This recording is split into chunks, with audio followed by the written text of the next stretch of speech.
Chapitre 3. Ayez foi. Ce chapitre se concentre sur l'importance fondamentale de la foi dans le processus de restauration d'un mariage.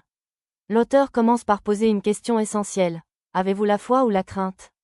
La crainte est présentée comme l'une des attaques majeures de l'ennemi, capable de voler votre foi et de vous rendre vulnérable à la peur et au découragement si vous prenez vos yeux des promesses de Dieu pour vous concentrer sur vos circonstances ou les paroles des autres. La foi exige de garder les yeux sur Dieu, pas sur vos difficultés ou sur ce que fait votre mari. Le texte encourage à lire et à se rappeler les témoignages de mariages restaurés, non seulement pour être encouragé, mais pour croire que votre propre mariage peut aussi être restauré. Un exemple biblique fort est donné avec Pierre marchant sur l'eau. Lorsque Pierre fixe son regard sur Jésus, il marche, mais dès qu'il regarde les vents et les vagues, il commence à couler.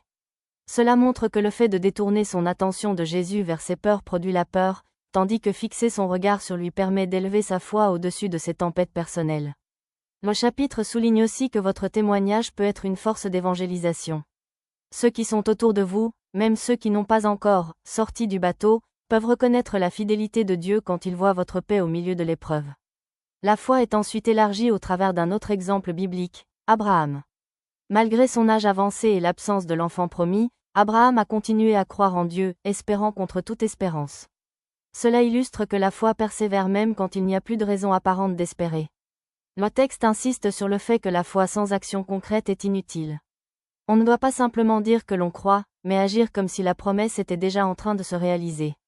Par exemple, si vous croyez que votre mari va revenir, cela doit se refléter dans votre comportement et vos choix quotidiens, comme garder son côté du lit, garder votre alliance, et ne pas précipiter des décisions basées uniquement sur vos désirs personnels.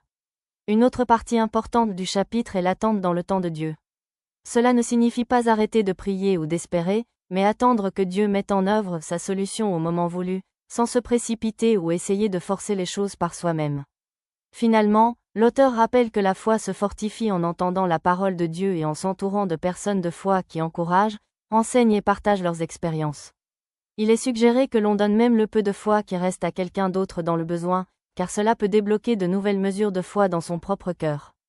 En résumé, ce chapitre appelle à surmonter la peur par la foi, à persévérer même sans preuve visible, à agir selon votre foi dans la vie quotidienne, à attendre le bon moment de Dieu, et à s'appuyer sur sa parole pour augmenter votre confiance en sa capacité et son désir de restaurer votre mariage.